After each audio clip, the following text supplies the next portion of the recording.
ప్రియమైన దేవుని పిల్లలారా, మీ అందరికీ యేసుక్రీస్తు నామములో వందనాలు తెలియజేసుకుంటూ, ఈరోజు జంతువుల్లో ఉన్న నీతి మనుషుల్లో లేదండి.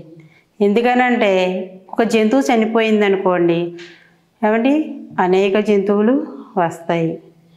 ఒక కాకి చనిపోయిందనుకోండి, అనేక కాకులు వస్తాయండి.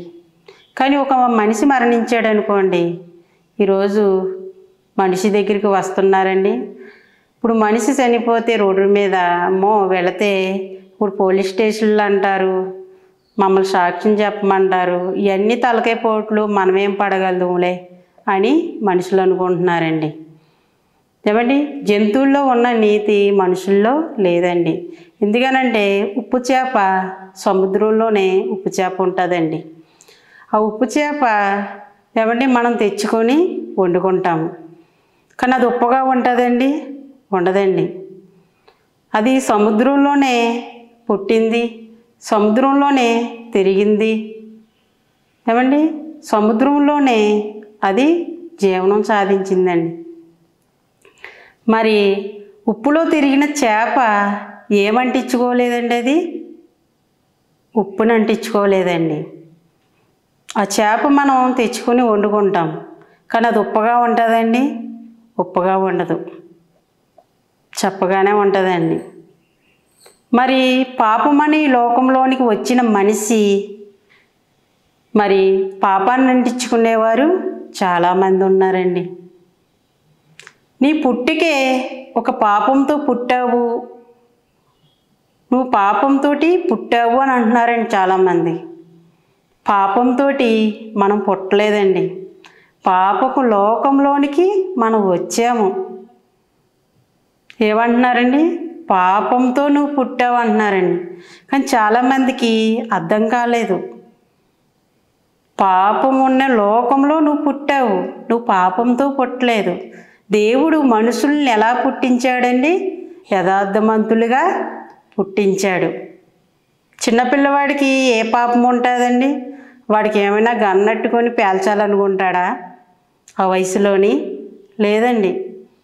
ఇవి చిన్ని మొద్దలు, గోరి ముద్దలు తినిపిస్తే చక్కగా తింటారు వాళ్ళు.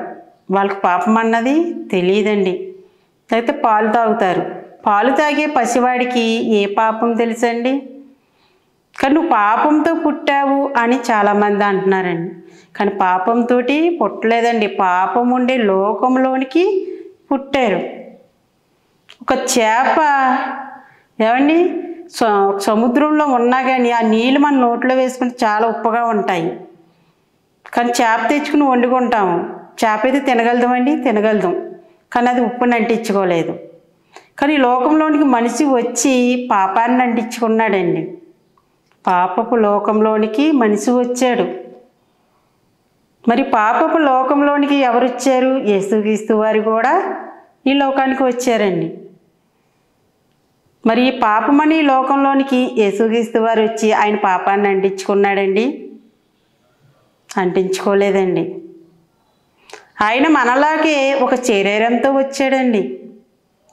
మనకి ఎలాగైతే ఆహారం తినాలని మనకెలా ఆకలి వేస్తుందో, మనకెలా దాహం వేస్తుందో, యేసుక్రీస్తు వారికి కూడా అలాగే ఆయనకి ఆహారం తినాలని, ఏమంటే వస్త్రాలు వేసుకోవాలని, మనం ఎలా అయితే ఈ లోకంలో ఉండి మనకు అన్నీ కావాలని అనుకుంటామో ఆయనకు కూడా అలాగే ఉంది. కానీ ఆయన లోకంలో ఉన్నది ఏది పట్టించుకోలేదండి. తండ్రి యొక్క పని, తండ్రి యొక్క చిత్తాన్ని నెరవేర్చాలి, నా తమ్ముళ్ళని నా చెల్లెల్ని రక్షించుకోవాలి. పాపపు లోకంలోనికి వచ్చి ఆయన పాపాన్ని అంటించుకోలేదండి. చెడు చేయడానికి అవకాశం ఉన్న చెడు చెయ్యనివాడు గొప్పవాడండి. జాన్సన్ గారు మంచి పాట కట్టారండి. చెడు చెయ్యడానికి అవకాశం ఉన్న చెడు చెయ్యనివాడు గొప్పవాడు. ఆ గొప్పవాడు ఎవరంటే మన అన్నయ్య అయిన యేసుక్రీస్తు వారండి. చెడు చెయ్యడానికి అవకాశం ఉన్న చెడు చెయ్యకుండా మరి తమ్ముళ్ళ కోసం, మరి చెల్లెళ్ళ కోసం ఆయన బలైపోయాడండి. ఆయన పరిశుద్ధ రక్తము మన కొరకు ఇచ్చారండి. ఆయన పరిశుద్ధ రక్తములోని మనమందరము మన పాపాలు కడుక్కున్నాము. మరి పరిశుద్ధమైన రక్తంలో మన పాపాలు కడుక్కొని మరి మళ్ళీ ఆ పాపంలోనికి వెళుతున్నారా అంటే చాలామంది మళ్ళీ వెనక్కి తిరిగి చూసేవారు చాలామంది ఉన్నారండి. మరి ఎవరు రక్షిస్తారు ఈ లోకాన్ని?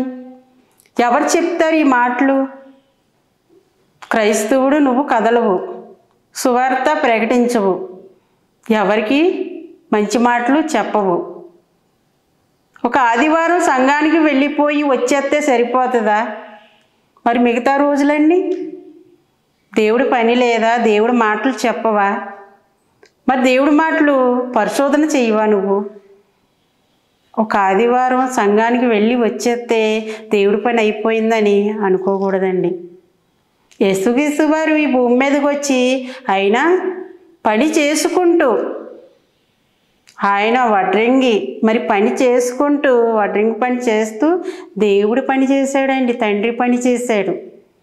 మీ పనులు ఆపుకొని దేవుడి పని చేయమని అనట్లేదు. మీకు అవకాశం ఉన్నా కానీ దేవుడి పని చెయ్యట్లేదు. దేవుడిచ్చిన అవకాశాన్ని, దేవుడిచ్చిన టయాన్ని కూడా ఏం చేస్తున్నావంటే నువ్వు దొంగతనం చేస్తున్నావు, దొంగలించుతున్నావు. మరి లోకంలో అయినా పాపంతో నిండిపోయిన ఈ లోకానికి ఒక క్రైస్తవుడు చెప్పాలండి. ఏమండి, దానియేలు గ్రంథంలో ఉంటుంది